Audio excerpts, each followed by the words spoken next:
My name is Jessica Mitchell, and at 34, I was preparing what felt like my final family dinner, except this time, it was just for me. After 15 years as my family's unpaid holiday chef, I was packing my bags instead of groceries. The kitchen timer wasn't counting down to a perfectly roasted turkey but to my flight to the Caribbean. Years of being taken for granted had finally boiled over, and I chose myself for once. What I didn't expect was how my absence would reveal just how invisible my presence had been. Before I tell you how I went from family doormat to confident boundary setter, let me know where you're watching from in the comments and hit that subscribe button if you've ever felt taken for granted by family.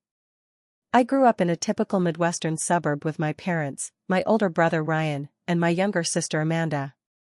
Our house wasn't fancy, but it was always full of activity. Ryan's sports gear cluttering the hallway, Amanda's academic trophies lining the shelves, and my parents rushing between work and my siblings' events. My earliest memories are watching my grandmother in her kitchen. While my siblings found their paths early, Ryan was the athlete, Amanda the straight-A student. I discovered mine at 8 years old, standing on a step stool beside my grandmother as she taught me to make her famous apple pie. Cooking is love made visible, she would tell me, guiding my small hands as I crimped the edges of the dough. While my parents cheered at Ryan's football games and beamed at Amanda's science fairs, I found quiet validation in the way people's eyes closed in pleasure when they tasted something I had made. By 12, I was preparing simple family dinners once a week. My mother would smile tiredly as she came home from work to find the table set and dinner ready. "You're such a help, Jessica," she'd say, collapsing into a chair while my siblings barely looked up from their plates. It was my first taste of being useful, needed, even if not fully seen. High school found me taking every culinary class available. While Amanda stressed over AP exams and Ryan became team captain, I won a regional cooking competition that barely got a mention at our dinner table. The blue ribbon hung in my room, a private victory. "Cooking isn't really a career," my father said when I mentioned culinary school. "It's more of a hobby, don't you think?" But I persisted, working weekends at a local diner to save money for tuition. Culinary school was transformative. For the first time, my passion wasn't just tolerated but celebrated. I thrived under the pressure, the precision, the creativity. I graduated near the top of my class and landed a job as a line cook at Harvest, one of the best restaurants in our city. Within 3 years, I was promoted to sous chef. My apartment became my sanctuary, particularly the kitchen. It wasn't large, but I had invested in quality equipment, German knives that felt like extensions of my hands, heavy-bottomed copper pots, and a stand mixer in cherry red that took pride of place on the counter. The spice rack contained jars meticulously labeled in my neat handwriting. It was the one space that was entirely mine, arranged precisely how I wanted it. The shift in my family dynamic happened so gradually I barely noticed. It started when my mother called about Thanksgiving during my first year at Harvest. "Jessica, we were thinking since you're a professional now, you could handle the cooking this year," she said. "I'm just so overwhelmed with work, and you know how much we all love your food." I was flattered. At 19, being entrusted with such an important family meal felt like recognition. I spent weeks planning the menu, testing recipes during my limited free time, and spent 3 full days cooking. The table groaned under the weight of a perfectly browned turkey, homemade cranberry sauce, 4 sides, and 3 desserts. "This is amazing," my father said between bites, and for a moment, I felt the warmth of appreciation. But then he turned to my aunt. "We sure lucked out having a chef in the family, didn't we?" "We." Not Jessica did an amazing job. "We lucked out." As if my years of hard work and dedication were just a fortunate genetic accident that benefited them. Still, I was young and eager to please. When my mother called the next year, I agreed again. And the next year. And the next. Each time, I told myself I was sharing my gift, expressing my love through food. Each time, the appreciation grew a little thinner, the expectations a little heavier. By the time I turned 23, it was simply assumed I would handle all holiday meals. No one asked anymore, they just expected. What had once been a chance to showcase my passion had somehow morphed into an obligation. One that no one seemed to fully appreciate the magnitude of. I remember standing in my parents' kitchen after that first major Thanksgiving, washing dishes alone at midnight while everyone else watched TV in the living room. My hands were raw from hot water, my back ached from hours of standing, and I could hear my family laughing at a movie I was too exhausted to join. It was the first time I felt the faint stirring of resentment, but I pushed it down. After all, this was what I was good at. This was my contribution to the family. I didn't realize then that I was setting a pattern that would take me years to break. By the time I turned 25, my role as family chef had expanded beyond just Thanksgiving. Christmas dinner, Easter brunch, 4th of July barbecue, Mother's Day, Father's Day, birthdays, if there was a calendar event that involved food, it had somehow become my responsibility. The Thanksgiving when I was 28 stands out in my memory as particularly exhausting. I had taken 3 days off from the restaurant, where I was now head chef, to prepare. Wednesday night, I stayed up until 3 a.m. brining the turkey, preparing pie doughs, and chopping vegetables for the next day. I slept on my parents' couch for a few hours before rising at 6 a.m. to continue. By the time guests arrived at 4 p.m. on Thursday, I had been cooking for nearly 2 solid days. The spread was impressive even by my standards: a 20-pound heritage turkey, homemade Parker House rolls, 3 different kinds of potatoes, roasted Brussels sprouts with pancetta, maple-glazed carrots, classic green bean casserole, made entirely from scratch, no canned soup, cranberry sauce with orange zest, sausage and apple stuffing, and for dessert, pumpkin pie, apple crisp, and a chocolate bourbon pecan tart. As everyone sat down, my aunt turned to my mother. "Mary, this all looks absolutely wonderful." My mother smiled. "Oh, Jessica always does this. She insists on handling everything." I froze in the act of serving the gravy. Insists? When had I ever insisted? When had I even been asked? The meal progressed with compliments flowing freely, but directed mainly at my parents for hosting such a lovely dinner. I sat quietly, exhaustion seeping into my bones, picking at food that had gone lukewarm while I made sure everyone else was served. Just as we were about to start dessert, the doorbell rang. Ryan went to answer it and returned with 3 friends I'd never met. "Hope it's cool I invited some buddies who didn't have plans," he said, already pulling extra chairs to the table. "Jess, can you fix some plates?" I looked at the nearly empty serving dishes, knowing I'd have to sacrifice my own portions to feed these unexpected guests. No one seemed to notice my dismay as I silently rose to accommodate them. Later, as I was cutting the pies, my sister Amanda peered over my shoulder. "The crust looks a little overdone," she observed, never having baked so much as a cookie in her life. "And did you use canned pumpkin? It's not as flavorful as fresh." I bit my tongue. Amanda had spent the day on the couch scrolling through her phone while I worked, only appearing when it was time to eat. That night, as guests raved about the meal, I overheard my father telling his brother, "We've been cooking all week for this." We. As if he had done anything beyond occasionally opening the refrigerator door to grab a beer, blocking my access to ingredients in the process. By midnight, I was alone in the kitchen again, surrounded by mountains of dishes, my feet swollen from standing for nearly 20 hours straight. Through the doorway, I could see my family sprawled comfortably in the living room, food coma setting in as they watched a holiday movie. Not one of them had offered to help clean up. The physical toll was becoming noticeable. Dark circles had taken up permanent residence under my eyes around holiday seasons. I developed an ache in my lower back from standing for so many hours.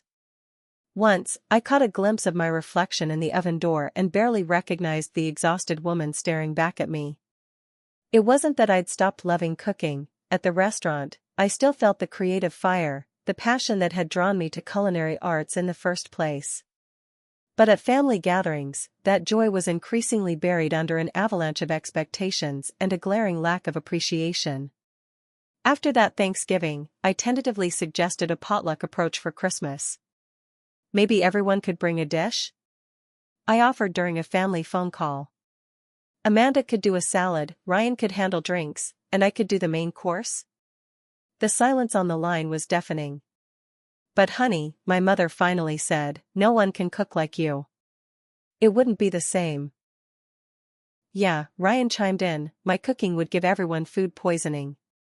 Amanda laughed. I don't even know how to turn on the oven. My father settled it with what he clearly thought was a compliment. Jessica, you're the professional. Why would we want amateurs messing up our holiday meal? And just like that, my suggestion was dismissed. No one seemed to consider that their amateur contributions might lighten my load. No one seemed to think that maybe, just maybe, I might want to relax and enjoy a holiday too. The conversation moved on to other topics, and I felt invisible again. The chef was expected to stay in the kitchen, not at the table, not really part of the celebration, just the means to it. That night, I cried myself to sleep, feeling trapped in a role I had once embraced but that now felt like a prison. I loved my family, and I still loved cooking, but something had to give. I just didn't know what, or how, to change a dynamic that had become so deeply entrenched. Over the next few years, the list of events I was expected to cater grew longer, while my patience grew shorter. My brother's promotion celebration. My sister's graduation party. My parents' anniversary dinner. Each event followed the same pattern: days of preparation, hours of cooking, minutes of eating, and then cleaning up alone while everyone else enjoyed the occasion. What made it worse was watching how other families operated. My friend Sophia invited me to her family's Easter celebration one year, and I was astounded to see everyone contributing. Her father manned the grill, her mother prepared the sides, her brother was in charge of cocktails, and even her teenage cousins were tasked with setting the table and making a simple dessert. Most shocking of all, after the meal, everyone pitched in to clean up. The kitchen was spotless within 20 minutes, and then everyone, including whoever had cooked, relaxed together. Is it always like this? I asked Sophia, trying to hide my amazement. Like what? She asked, genuinely confused. Everyone helping. Everyone doing their part. She shrugged. Of course. It's not fair otherwise, right? Fair. The word echoed in my head for days afterward. When had anything about my family's expectations been fair? The incident that truly began my awakening happened when I was 32. Pierre, the owner of Harvest, approached me with an incredible opportunity, the chance to cater a dinner for a visiting celebrity chef I had admired for years. It would mean significant exposure for the restaurant and for me personally. There was just one problem: the event fell on the same weekend as my father's 60th birthday, for which I was, of course, expected to cook an elaborate meal for 20 people. Tentatively, I brought it up during a family dinner. I've been offered this amazing professional opportunity, I explained, trying to convey my excitement. It could really advance my career. The only issue is that it's the same weekend as Dad's birthday. The silence around the table was thick with disapproval. You're choosing work over family? My mother finally asked, her voice laden with disappointment. It's not just work, I tried to explain. This chef is a culinary legend. Meeting him could open doors for me. Maybe we could celebrate Dad's birthday the weekend before or after? My father frowned.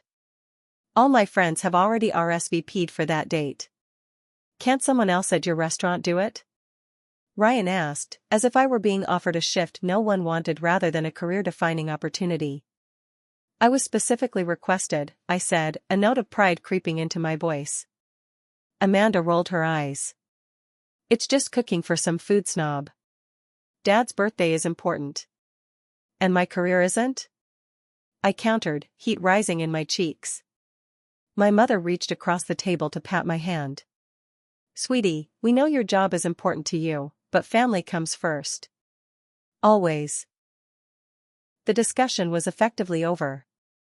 My career advancement wasn't deemed important enough to rearrange a birthday celebration, a celebration where I would be working in the kitchen while everyone else enjoyed themselves. I declined the opportunity and catered my father's birthday instead. The party was a success by all accounts, but I barely registered the compliments. All I could think about was what I had given up. After everyone left, I sat in my car in my parents' driveway and cried for an hour, mourning the opportunity lost and the family who couldn't see how much it had meant to me. That night marked a turning point. For the first time, I began to seriously question the dynamic I had allowed to develop. I started noticing how conversations with my family about food always followed the same script. "Jessica, we're thinking of having people over for Memorial Day." "How many people are you thinking?" "Oh, probably around 15. Nothing major." "That's quite a lot of food to prepare." "But you love cooking." "It's your passion." "My passion." They wielded that word like a weapon, using my love of cooking to manipulate me into service.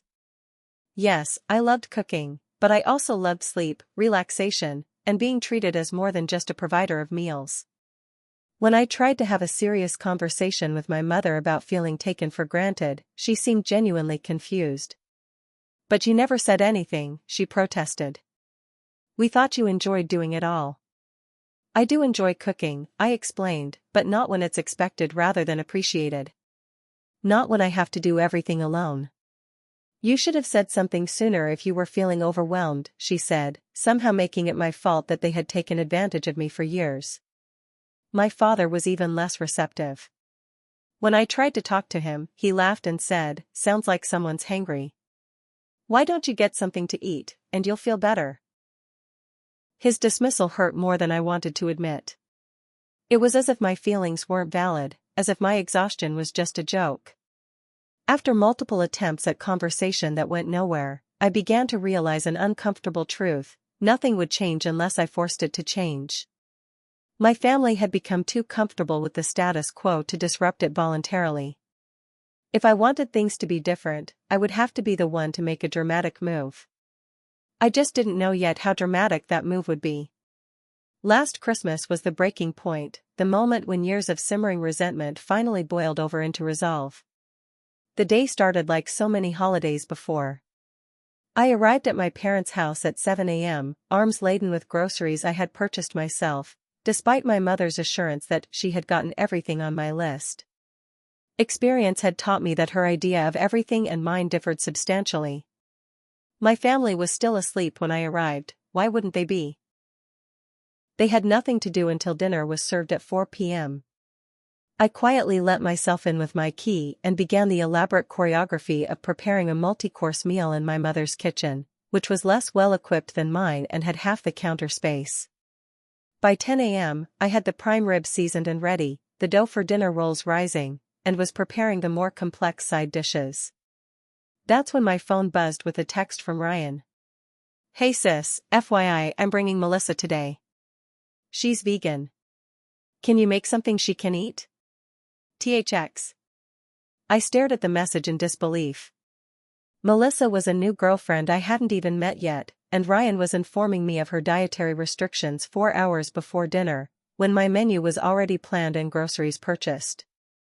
I texted back, "That's really short notice. I don't have vegan ingredients prepped." His response came quickly, "Just throw something together? You're good at that kind of thing. She's really looking forward to trying your food. Just throw something together." As if preparing a quality vegan main dish was a matter of throwing random vegetables on a plate. As if I didn't already have an elaborate meal timeline that left no room for last-minute additions. Still, I adjusted. I always did. I found some mushrooms, lentils, and vegetables I could work with, researched a quick vegan Wellington recipe on my phone, and added it to my already overwhelming to-do list. By noon, my family had finally emerged. My father came into the kitchen, surveyed the array of partially prepared dishes, and asked, "Is there coffee?" "Not, can I help?" "Not, you've been at it for hours, let me take over for a bit." "Just a request for me to perform yet another service." I wordlessly pointed to the coffee maker, which I had already set up. He poured himself a cup and wandered back to the living room where I could hear a football game playing. An hour later, Amanda appeared, still in her pajamas.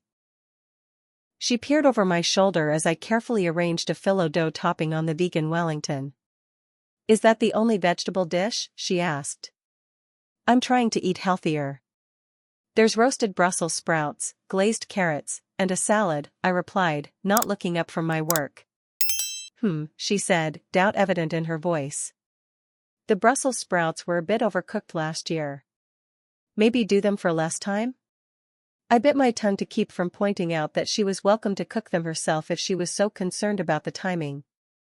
Instead, I continued working as she poured herself a bowl of cereal and left, offering neither help nor thanks. Just as I was juggling the timing of multiple dishes, my mother entered the kitchen looking harried. Jessica, I forgot to mention, I invited the Hendersons from next door. And they asked if they could bring Frank's parents who are visiting from Florida. So that's 4 more people. There will be enough food, right? My careful calculations.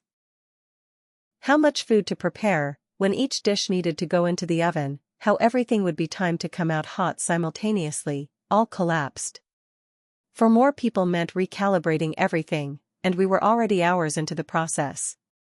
Mom, we're already at capacity with the table settings and the food I've prepared, I said, trying to keep my voice steady. Oh, we can squeeze in a few more, she said dismissively. And you always make so much food anyway. It'll be fine.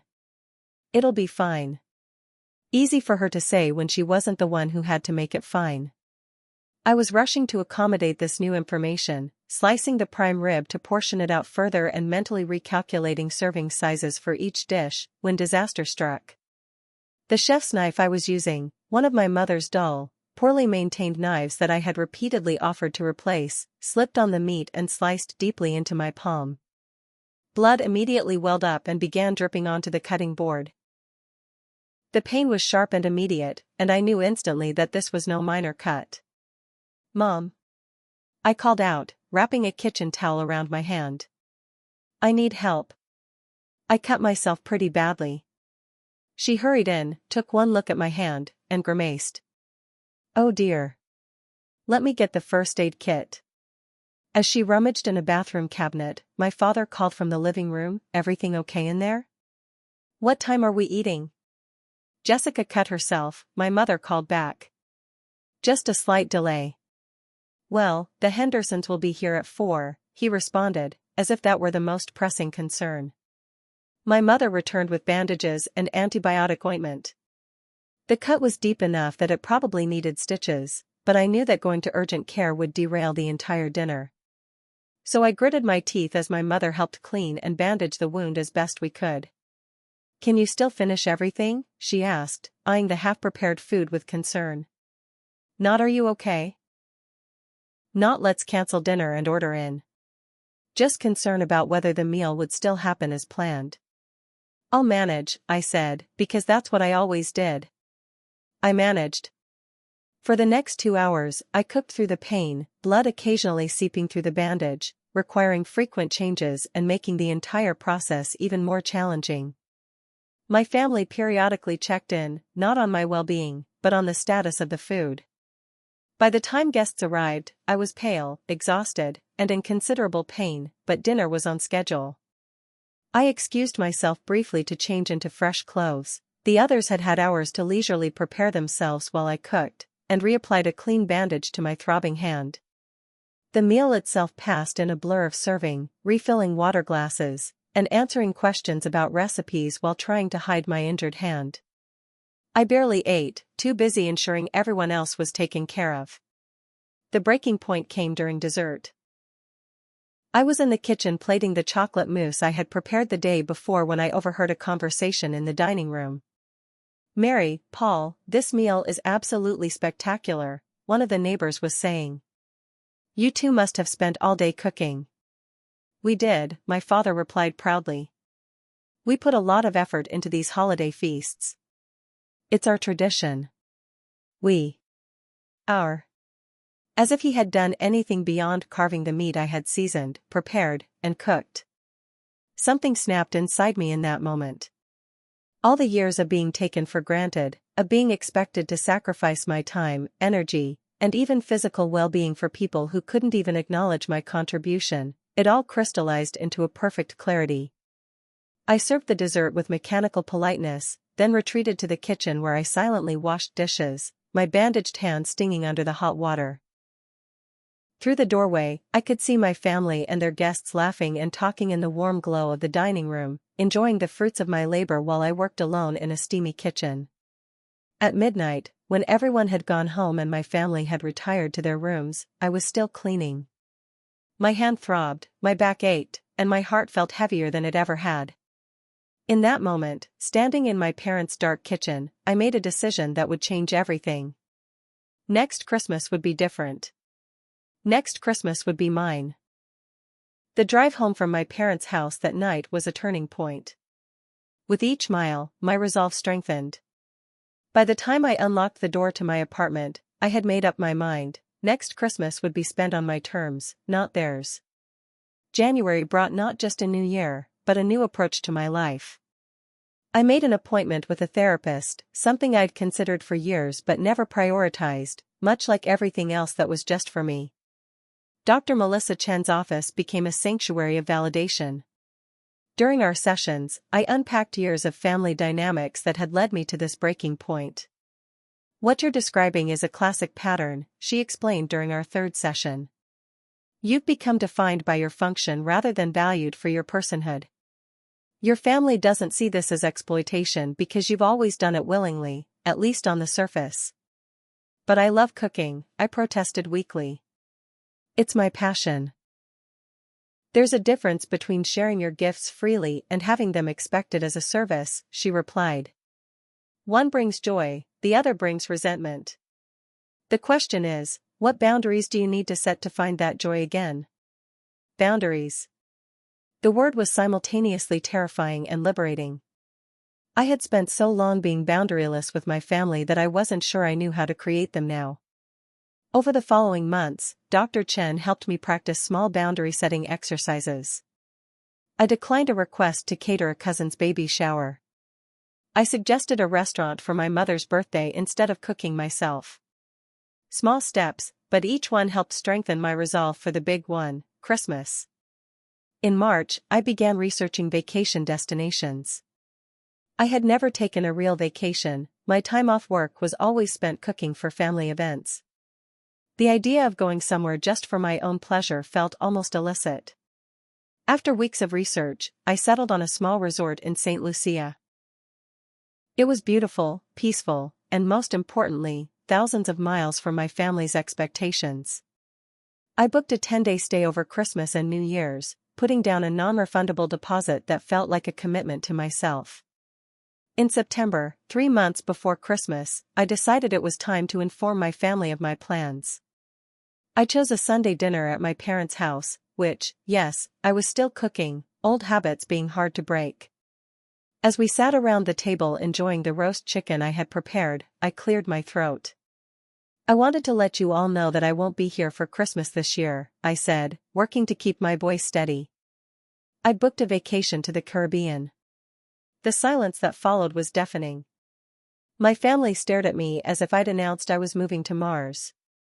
What do you mean, you won't be here? My mother finally asked. It's Christmas.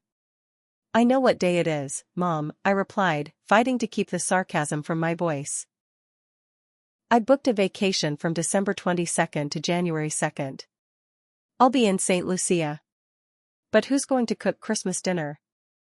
Ryan blurted out, inadvertently revealing exactly what I meant to them. That's what you're concerned about? I asked, my eyes fixed on him. Not hope you have a great time or you deserve a break, but who's going to cook? He had the grace to look embarrassed, but my father jumped in. Jessica, be reasonable. It's a family tradition. We can't just cancel Christmas. I'm not asking you to cancel anything, I said. I'm simply telling you I won't be here. You're welcome to celebrate however you choose. You'll change your mind, my mother said with a dismissive wave of her hand. Christmas is 3 months away. This is just a phase. Their reactions, while frustrating, weren't surprising. They simply couldn't conceive of a holiday without their personal chef. But what struck me most was that not one of them asked why I felt the need to get away. Not one of them considered that perhaps years of being treated like a service provider rather than a family member had taken its toll. As September turned to October, my family's approach shifted from dismissal to bargaining. "What if we hired someone to help you this year?" my mother suggested during a phone call. "You wouldn't have to do everything yourself." "That's not the point, Mom," I tried to explain. "I don't want to spend another holiday working while everyone else relaxes. I want to relax too." "But cooking is relaxing for you," she countered, using my passion against me once again. These conversations repeated with various family members throughout October. My sister suggested I just cook the main dishes and they would figure out the rest. My brother proposed I prepare everything ahead of time and freeze it. My father simply continued to insist I would change my mind. In early November, I sent a detailed email to my entire family. "Dear everyone, I want to confirm that I will be out of the country from December 22nd to January 2nd. My flights are booked, my resort reservation is confirmed, and I will not be changing my plans. I understand this disrupts the usual holiday routine, and I'm giving you this final confirmation now so you have plenty of time to make alternative arrangements. There are many excellent catering options in the area, or this might be a good opportunity to try a potluck approach where everyone contributes. This decision is not meant to hurt anyone. It's simply something I need to do for myself after many years of handling all holiday cooking. I hope you can understand and support me in this. Love, Jessica." The responses came quickly and ranged from guilt-tripping to outright panic. "My mother, I don't understand why you're being so selfish. Christmas is about family."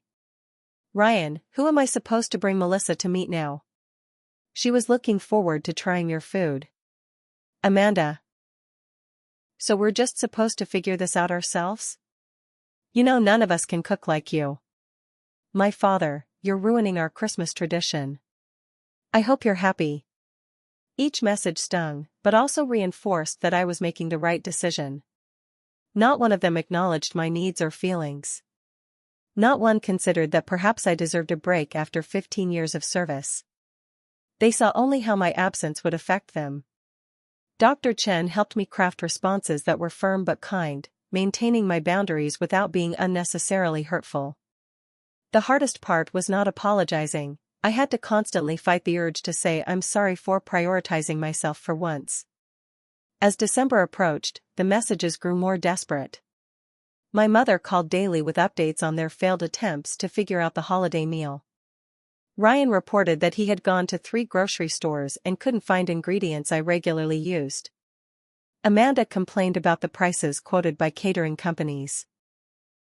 "It's almost as if they don't realize that cooking is actual work that requires skill," I told Dr. Chen during our session a week before my departure. "They thought they could just step into the kitchen and replicate what I do without any practice or knowledge.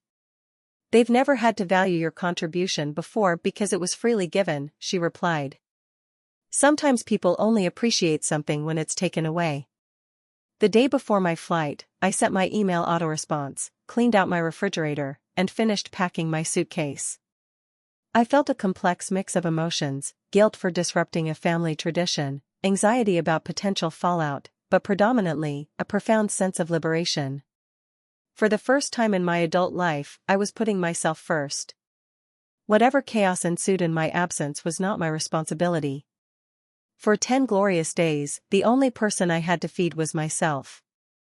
The moment my plane took off, I felt a weight lift from my shoulders.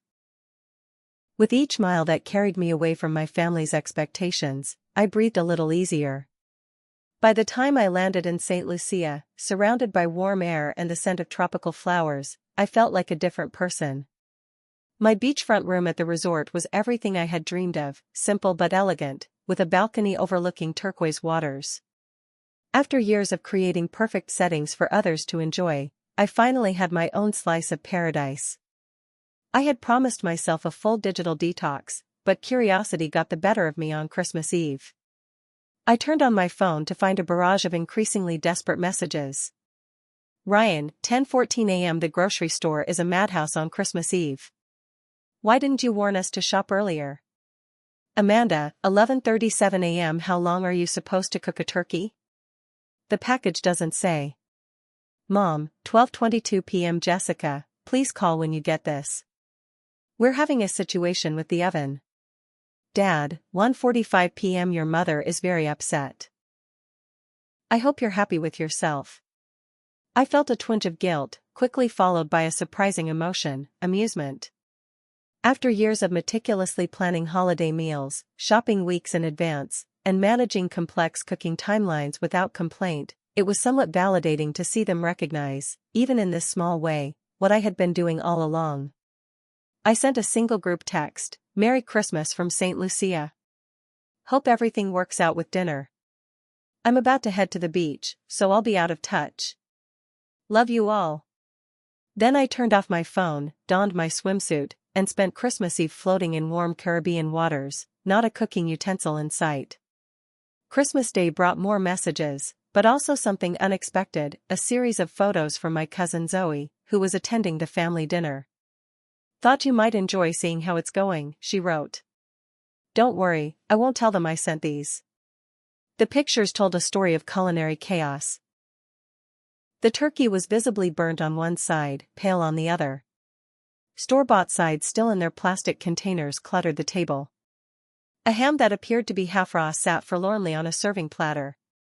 And in the final photo, evidence of their eventual surrender, pizza delivery boxes stacked on the kitchen counter. I laughed out loud, then felt a momentary pang of sadness. I hadn't wanted them to fail completely. I had just wanted them to recognize the effort that went into creating a special meal, and perhaps to appreciate my contribution all these years. Mid-afternoon, I received an unexpected call from my grandmother. I hesitated before answering, bracing for guilt or criticism, but her voice when I picked up was warm. "Merry Christmas, my cooking girl," she said, using her old nickname for me. "How's your vacation?" "It's wonderful, Grandma," I replied cautiously. "Are you at the family dinner?" "I am," she confirmed. "It's quite something to see them all trying to figure out what you've been doing all these years." "Are they very upset with me?" I couldn't help asking. "They'll get over it," she said with surprising firmness. "You know, when I was your age, I was the family cook too. Every holiday, every gathering, it was always on me. No one ever asked if I minded." "What happened?" I asked, surprised by this revelation. "One Easter, I broke my wrist 2 days before the family gathering. Suddenly everyone had to pitch in. Your grandfather had to learn to make a ham.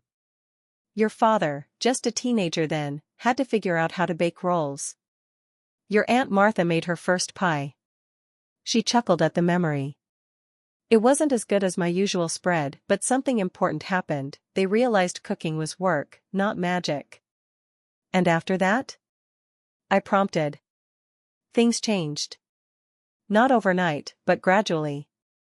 Your grandfather started helping regularly. The kids took on certain dishes as their responsibility.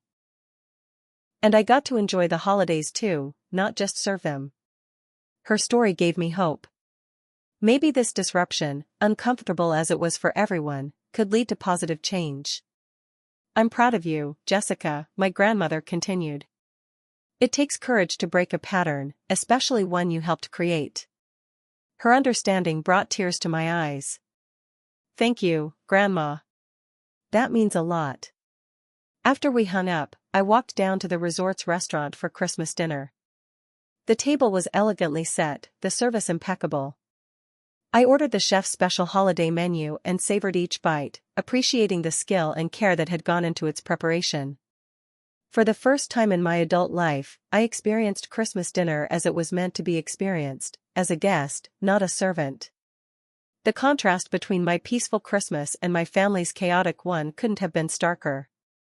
While I felt a touch of guilt for their struggles, a stronger feeling was taking root: empowerment. I had set a boundary and held it, despite immense pressure. I had prioritized my own well-being after years of sacrifice. And most importantly, I had shown my family, and myself, that their holiday traditions could no longer depend on my unacknowledged labor.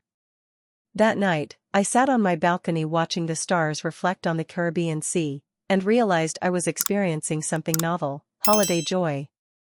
Not the exhausted satisfaction of having executed a perfect meal for others to enjoy, but simple, personal pleasure in the moment. It felt revolutionary. Returning home in early January felt like stepping into a new life. My apartment, my sanctuary, welcomed me with familiar comfort, but I was not the same person who had left it 10 days earlier. Tanned, rested, and fortified with a new sense of self-worth, I was ready to face whatever fallout awaited me. To my surprise, the first text I received wasn't accusatory but conciliatory, from my brother Ryan. "Hey sis, hope your trip was good. Mom's planning a family dinner this weekend if you're free. No pressure to cook." Seriously. No pressure to cook. 3 words I couldn't remember ever hearing from my family in relation to a gathering.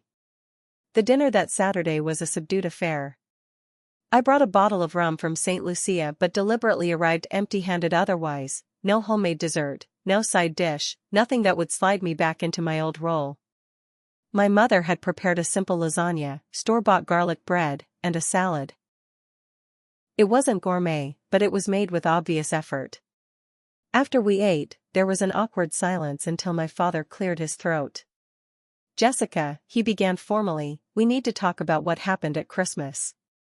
I braced myself for recrimination, but he surprised me. "It was a disaster," he continued. "Absolute chaos. The turkey was raw in the middle and burnt on the outside. The potatoes never got soft. The gravy had lumps the size of golf balls." He shook his head. "I had no idea how much work went into these meals you'd been preparing all these years." My mother nodded. "We always knew you were talented, but I think I took for granted how much effort it required. Even with all 4 of us trying, we couldn't come close to what you do single-handedly. The worst part," Ryan added, "was realizing how we'd been treating you. When I couldn't figure out how to make the stuffing, I remembered all the times I've interrupted you with random requests while you were cooking." "I'm sorry, Jess." My sister Amanda, always the most reluctant to admit fault, surprised me most of all. "I complained about your Brussels sprouts being overcooked last year," she said quietly. "But when I tried to make them, they were basically charcoal. I'm sorry for criticizing without understanding." Their words were healing a wound I hadn't fully acknowledged the depth of until that moment. Years of feeling invisible, undervalued, and taken for granted couldn't be erased with a single conversation, but it was a start. "I appreciate that," I said carefully. "I love cooking, and I've always enjoyed sharing that with you all. But somewhere along the way, it stopped being a gift freely given and became an expectation. I felt more like staff than family." My mother flinched at that, but didn't argue. "We never intended that," she said. "But intentions don't matter as much as impact, do they?" "No," I agreed. "They don't." "So where do we go from here?" my father asked. "We want you at our holiday gatherings, but not if it means putting you back in that position." It was the opening I needed to suggest a new approach. "I've been thinking about that," I said. "What if we tried a different system? We could rotate hosting duties for major holidays. Whoever hosts is responsible for the main dish, and everyone else brings sides, desserts, or drinks. That way, no one person bears the entire burden." "But none of us can cook like you," Amanda protested. "You don't have to," I replied. "That's the point. The meal doesn't have to be restaurant quality to be enjoyable. It's about being together and everyone contributing." "I could learn to make a few decent dishes," Ryan offered unexpectedly. "Melissa's been teaching me some basics." "And I could handle desserts," my mother added. "I used to bake before we started relying on you for everything." "For larger gatherings," I continued, "we could consider catering." "Yes, it's an expense, but think of it as paying for what you've been getting from me for free all these years." My father looked uncomfortable at that, but nodded. "That's fair. And maybe we could all chip in for the cost." We spent the next hour outlining a new approach to family gatherings, one built on shared responsibility rather than exploitation of my skills. There would be growing pains, certainly. My family's culinary abilities were limited, and their enthusiasm might wane when faced with the reality of cooking for a crowd. But it was a beginning. Easter became our test case for the new system. My mother hosted, making a ham with store-bought glaze that was surprisingly good. Ryan and Melissa brought roasted vegetables that were simple but well prepared. Amanda, true to form, showed up with expensive bakery desserts rather than attempting to make something herself. And I brought dinner rolls and a spring salad, contributing my skills but in a limited, manageable way. The meal wasn't as polished as those I had produced in years past. The timing was off, with some dishes ready well before others. The table setting was mismatched. But as we sat together, everyone having contributed in some way, there was a different energy. No one was excluded from the celebration to work in the kitchen. No one was too exhausted to enjoy the conversation. And most importantly, I was present, not just physically, but mentally and emotionally. I wasn't calculating cooking times in my head or worrying about dishes waiting to be washed. I was simply there, a full participant in the family gathering. Over the following months, our new system evolved. Some family members discovered hidden talents. Ryan had a surprising knack for grilling, and my father made an excellent old-fashioned. Others found ways to contribute that didn't involve cooking. Amanda became our unofficial decorator, transforming everyday dining spaces into festive settings. As for me, I rediscovered my love of cooking when it became a choice rather than an obligation. For a summer barbecue, I spent a happy afternoon preparing my signature potato salad, not because it was expected, but because I wanted to share something I was proud of. The appreciation I received felt genuine for the first time in years. My career flourished too, now that I wasn't sacrificing professional opportunities for family obligations. I accepted a position as executive chef at a new upscale restaurant, something I might have once declined due to the demanding holiday schedule. Most significantly, my relationships with my family members deepened. Without the chef/patron dynamic distorting our interactions, we found new ways to connect. My mother and I started a monthly movie night. My father sought my advice on non-cooking matters. Ryan and I discovered a shared interest in hiking. Amanda and I still clashed occasionally, old patterns die hard. But there was a new foundation of respect that helped us navigate conflicts. As the holiday season approached again, I felt none of the dread that had previously accompanied it. We had decided to have Thanksgiving at Ryan's house this year, with everyone contributing specific dishes. I was bringing the turkey, my choice, not my obligation. The night before Thanksgiving, I stood in my kitchen preparing my contribution. The familiar rhythms of chopping, seasoning, and preparing filled me with joy rather than resentment. Tomorrow, I would join my family as an equal participant in our celebration, not the behind-the-scenes worker enabling everyone else's enjoyment. My phone buzzed with a text from my mother. "Need any help with the turkey tomorrow?" I smiled. A year ago, such a message would have been unthinkable, not because my mother wouldn't offer help, but because it never would have occurred to her that I might need it. As I put the finishing touches on my preparation, I reflected on how much had changed in a year. It had taken a dramatic act, removing myself entirely from a situation where I was undervalued, to create space for a healthier dynamic. Sometimes you have to disappear for people to see you clearly. So if you're feeling taken for granted by family or friends, remember that loving someone doesn't mean accepting being invisible. Sometimes the kindest thing you can do, for yourself and for them, is to step back and let them experience your absence. The people who truly value you will recognize what they've been missing and make changes to keep you in their lives. Thank you for watching my story. If you've ever had to set difficult boundaries with loved ones, share your experience in the comments below. Don't forget to like and subscribe if this resonated with you, and if you know someone who needs to hear this message, please share. Remember, you deserve to be appreciated for who you are, not just what you do for others. Happy holidays, ones where everyone gets to celebrate, including you.